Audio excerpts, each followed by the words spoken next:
നമ്മൾ കേട്ടിട്ടുള്ളതാണ് ഇത് കണക്കുണ്ടെങ്കിൽ പണത്തിന് വേണ്ടി ആൾക്കാർ എന്തും ചെയ്യും എന്നുള്ളൊരു കാര്യം. അതുകൊണ്ട് ഇപ്പോൾ രേണുസുധിയുടെ കാര്യത്തിൽ കറക്റ്റായിട്ട് വന്നുകൊണ്ടിരിക്കുകയാണ്. ഇപ്പോൾ നോക്കിക്കഴിഞ്ഞാൽ ലേറ്റസ്റ്റ് ആയിട്ടുണ്ടെങ്കിൽ ഒരു പോസ്റ്റ് പോലെ ഒരു വീഡിയോ ഇട്ടിട്ടുണ്ടായിരുന്നത്.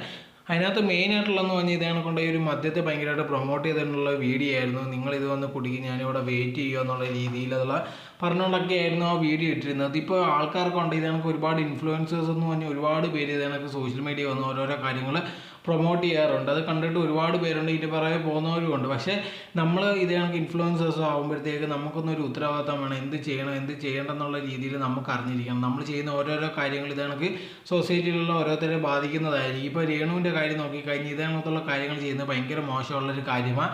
ഇതെന്ത് ന്യായം പറഞ്ഞാലും ഇതൊരു പൈസയ്ക്ക് വേണ്ടി തന്നെയാണ് ചെയ്യുന്നത്, അതല്ലാതെ വേറെ ഒരു കാരണവുമില്ല. ഇപ്പോൾ ഇതിനെപ്പറ്റിയുള്ള കാര്യങ്ങൾ ചോദിച്ചു കഴിഞ്ഞാൽ ഇത് കണക്ക് തന്നെ എതിരെ എല്ലാവരും മനഃപൂർവ്വം ടാർഗറ്റ് ചെയ്യുന്നത്, അല്ലെങ്കിൽ തന്നോട് എല്ലാവർക്കും ഹേറ്റാണ്, അതുകൊണ്ടാണ് ഇതൊക്കെ പറയുന്നതെന്നുള്ള രീതിയിലാണ് ഒരുപാട് കേട്ടോണ്ടെങ്കിൽ രേണുസുധി പറഞ്ഞിട്ടുള്ളത്. പക്ഷേ യഥാർത്ഥത്തിൽ ഇവർ ചെയ്യുന്ന കാര്യങ്ങൾ കൊണ്ടാണ് ബാക്കിയുള്ളവർ അവരെ ഇങ്ങനെ ഹേറ്റ് ചെയ്തുകൊണ്ടേ ഇരിക്കുന്നത്. അതല്ലാതെ സാധാരണ രീതിയിൽ നല്ല രീതിയിൽ നിന്നിരുന്നെങ്കിൽ ഒരു കുഴപ്പമില്ല. ഇതിനകത്തുള്ള ഓരോരോ കാര്യങ്ങൾ ചെയ്തിട്ട് നെഗറ്റീവായിട്ടുള്ള ഫെയിം ഉണ്ടാക്കിയെടുക്കാൻ വേണ്ടിയാണ് ശ്രമം. എന്നിട്ടുണ്ടെങ്കിൽ ബാക്കിയുള്ളവർ ഇതിനെപ്പറ്റി എന്തെങ്കിലും സംസാരിച്ച് കഴിഞ്ഞാൽ അത് ഭയങ്കര പ്രശ്നമുള്ള രീതിയിൽ ഉണ്ടാക്കുകയാണ്. ഇവർക്കെതിരെ ഇങ്ങനത്തെ ഉള്ളവർക്കെതിരെ തീർച്ചയായിട്ടും നടപടി എടുക്കേണ്ടതാണ്.